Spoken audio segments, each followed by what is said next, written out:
He was a little-known presidential candidate who rose to fame during presidential debates in February last year due to his humorous arguments that gelled with the thinking of many ordinary Kenyans. Kenyans must be educated on the contents of Ndungu Commission, Ndungu report. Who has stolen the land? Permanent secretaries, directors, everybody in this office is a big thief of land. It in fact dwarfs the Anglo-leasing and the Golden Bag issue. Abduba Dida is one of the 10 latest appointees to head parastatals, most of them political losers in the March 4th general election. Dida will be the chairman of the Constituencies Development Fund up to September next year. Samuel Pogisio, who unsuccessfully vied for West Pokot senatorial seat on URP ticket, has been appointed chairperson of the Kenya Civil Aviation Authority, while Danson Mungatana of TNA will be the chairperson of the Kenya Ports Authority Board. Fred Kapondi, who lost the Mount Elgon parliamentary contest to independent candidate John Serut, is the new chairperson of Post Bank. The other new appointees are Njeru Ndwiga, Chairman, Tanathi Water Services Board. Sami Chepkoni has been appointed to head the National Housing Corporation Board. Patrick Osero, Agricultural Finance Corporation. Sami Latema, National Irrigation Board. And Gerisom Otachi has been appointed chairperson of the Board of Trustees of the Policy Holders Compensation Fund. The new chairpersons will take over their respective offices on 10th of this month. Observers say the president could be using the appointments to sustain a political base, as most of the appointees in parastatals so far are politicians.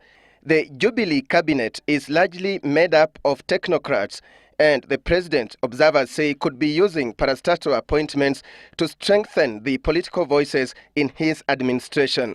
He is a micromanager. No, micromanagers are really not politicians. They're not managers, as it were.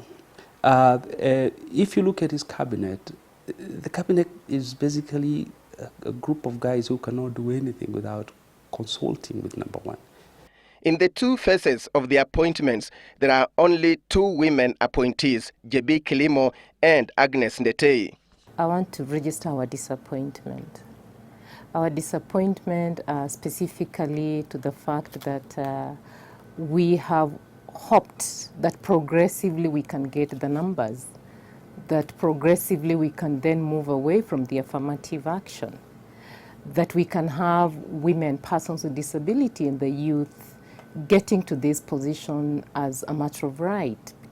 Yeah, there were promises that were made to people and to communities, and I think hii serikali ni kubwa, makazi ni mengi, vijana watapata kazi, wazee watapata kazi, akina mama watapata kazi, kila mtu atapata kazi na kila mtu atafurahi.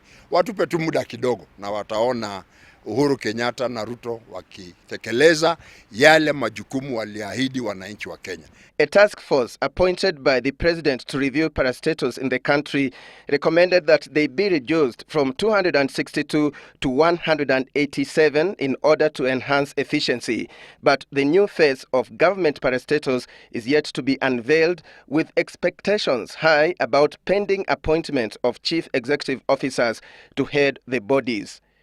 Alex Chamwada for Citizen Live at 9.